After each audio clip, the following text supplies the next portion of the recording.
my lovelies and my wonderful misfits. This is your mad mother of the internet here with geek news. For those of you who are Tolkienians and love that absolute world and legendarium and the way it has unfolded and the way the Tolkien estate guards it, I have news. I have good news. I have news that might shake you in your boots, make you nervous, but then give you a little bit of hope. I'm talking about the cast and crew, talking about the creative crew behind the show that is going to be on Amazon Prime, when it's going to be filmed, and I'm going to quell a couple of rumors that have been floating around. So, let's go ahead and get to that, shall we? All right, first thing we start at is this article out of IndieWire. The lead up to the confirmation of Middle-earth maps posted by the official Amazon Lord of the Rings, which we will see in a second. It's a second age map, guys. Showed lands that would have only existed long before the character's time, though the show will feature the island of Numenor, the home of Aragorn's ancestors. The Amazon series then will actually take place during the Second Age. That's right, the Second Age. There's your Second Age map right there. For those of us that have been following the Legendarium and we've seen the maps, we know what this map looks like. For those of you looking at this map the first time, this is a map of the time before Aragorn and The Hobbit and the Lord of the Rings movies.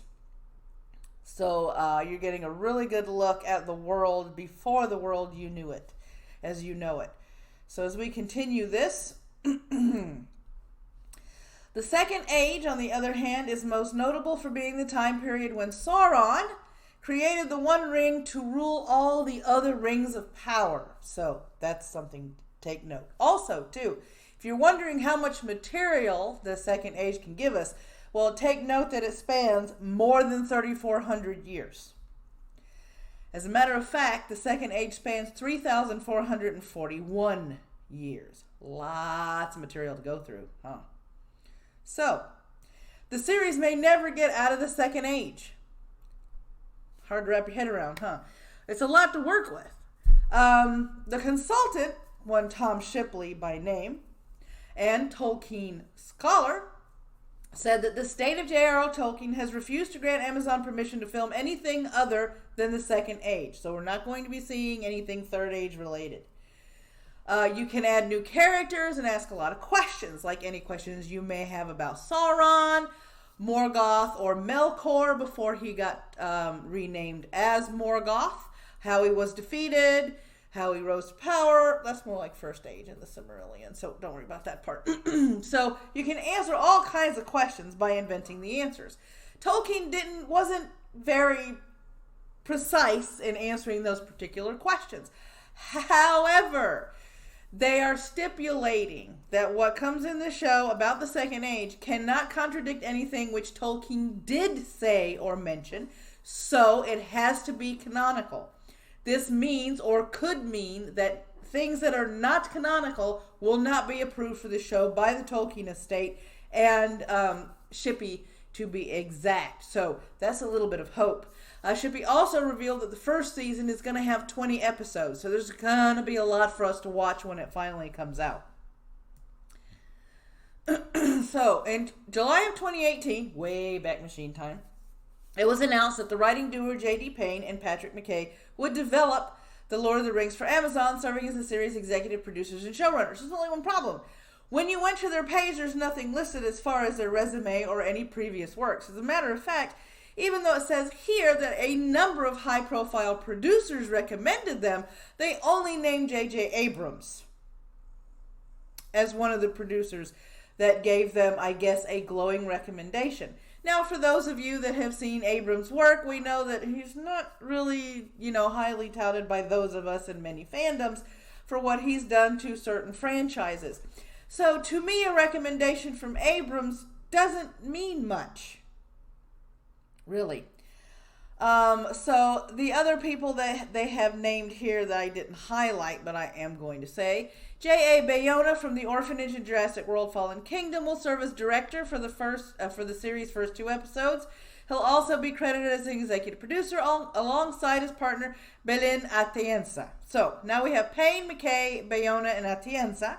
The rest of the team over here is executive producers Lindsay Weber from 10 Cloverfield Lane, Bruce Richmond from Game of Thrones, give or take, Gene Kelly, Boardwalk Empire, and Amazon's former head of genre programming, Sharon Tal, whose last name I'm not going to attempt, writer and executive producer Jennifer Hutchison from Breaking Bad, writer-producer Jason Cahill from The Sopranos, writer and executive producer Justin Doble from Stranger Things, consulting producers Brian Cogman, Game of Thrones, and Stephanie Folsom, Toy Story 4, producer Ron Ames from The Aviator, writer and co-producer Helen Shang from Hannibal, and writing consultant Glenise Mullins.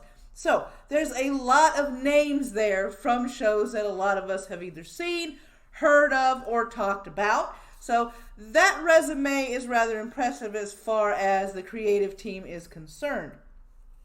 However, there's not many leaks because according to Amazon Studios chief Jennifer Salke, the writer's room is working under lock and key. So everything is very hush-hush and close to the vest. They're trying to prevent, from what I gather here, a lot of leaks from going because they want it to be fresh in everybody's minds. They don't want any leaks. They don't want any more rumors coming out. They don't want anything that could ruin the debut of this show. I can respect that. I want to be completely surprised as to what they're going to do. About the cast, we're going to get to that in a minute. Now, if you're wondering, yes, it's going to take place in that wonderful world of New Zealand, which was the same area that they filmed the movies in. However, since it's going to be Second Age, it's not going to look like you recognize them in the Peter Jackson movies. They're going to be, changed. The sets are going to be, tweaked and stuff in order to fit the stories of the Second Age. So it will be in the same general area, New Zealand, and, in that particular part of New Zealand, but it's not going to look like we will recognize it. Okay? So there's that. So we know where they're going to be filming it or where they are filming it. And the production is coming. One of the other requirements of that $250 million rights deal, that's right, $250 million for the rights, was that Amazon has to begin production on the show within 2 years of the deal. Well, the announcement came 2017. That meant production should reasonably start sometime November 2019. So it has already pretty much been assumed by a lot of people that production has already started. At the 2020 Winter TCA press tour, it was announced that filming will begin in February, so they're going to start filming this thing next month, and table reads are already underway. So the excitement is building. This is the first big spot of news we're getting about The Lord of the Rings for Amazon Prime. Now, as far as other things are concerned, let's get back over. This is the Lord of the Rings series cast from Rotten Tomatoes. As you can see, there's a lot of buzz being generated because it is a very diverse cast. You have people of color, you have people of what looks to be Asian descent, as well as European or Caucasians, and so on and so forth. And that has created a lot of buzz, a lot of arguments, a lot of, oh my God, it's going to be woke. But a lot of people don't realize that the Haradrim and the Easterlings had skin ranging from Oriental and Asian skin to actual Middle Eastern and, brown and darker skin tones. So, Lord of the Rings wasn't hashtag Lord So White. It was actually diverse in its many races. With the darker part of the world being that much of the Haradrim had its dealings with slavery. Now, if those of you that don't remember what the Haradrim is, the actual traits and culture is they're brown skinned with black hair and dark eyes, while the race known as half-trolls out of Farad had black skin. So these are the Swardings, or swarthy men as they were also called. You also have the Easterlings over here. So these range from civilized empires to barbaric horse nomads of the open steppes. These were men who lived in vast uncharted lands of Rhunan, east of Mordor and the Sea of Rhûn. Easterlings were enemies of the Free Peoples and were allies of Sauron. Easterlings, being of many different races and people, were either tall and sallow-skinned or short and swarthy. However, there were also said to be a different type of Easterlings that appeared during the Siege of Gondor from unknown eastern lands, who were broad, short, and bearded and wielded axes like dwarves. Easterlings were the most numerous and deadly of the enemies of the free peoples, and it is said that if the blue wizards had not been in to ruin the hosts of the East would have outnumbered the Western people. Their skin was either sallow, a pale yellow, or olive. Their eyes were dark brown and black. Their hair straight. Their straight hair was black. The swarthier Easterlings of the First Age and Fourth Ages were not a related people, as those of the first came from the unknown lands east of the Blue Mountains and could have had more relation to the Dunlendings, and it goes on and on and on. So as you can see, there is diversity in the Tolkien legendarium.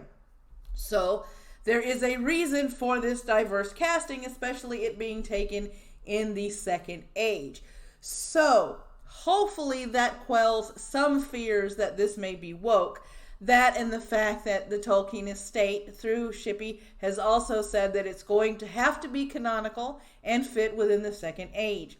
So those are two glimmers of hope, because what's been coming out of Hollywood and a lot of productions lately has led to lots of groans, moans, a lot of gripes and stuff. So seeing how the Tolkien estate is very particular about who they give their material to and how they allow their material to be interpreted on small and big screens, it's very interesting to see how this is going to take place. There is no release date or premiere date for the show as of yet, but I'm going to keep my eye out to see if any more developments come around. So stay tuned to this channel for more. So, it does seem as if that wonderful rumor that the first season was going to be about Aragorn has been busted. So, it's going to be about the Second Age. It has to be canonical. This is going to be interesting to see how they're going to make this happen. And that's another video in the can. If you liked it, don't forget to hit that like button. If you didn't like it, well, there is that dislike button. And you can always continue the conversation in the comments section below. There is a subscribe button along with that bell, and both of them have to be clicked together. And then YT may or may not decide to tell you the next time I upload, but keep tabs on that. The description is where we have all of our sources and also ways to support the channel, so please check that out, and we will catch you in the next one.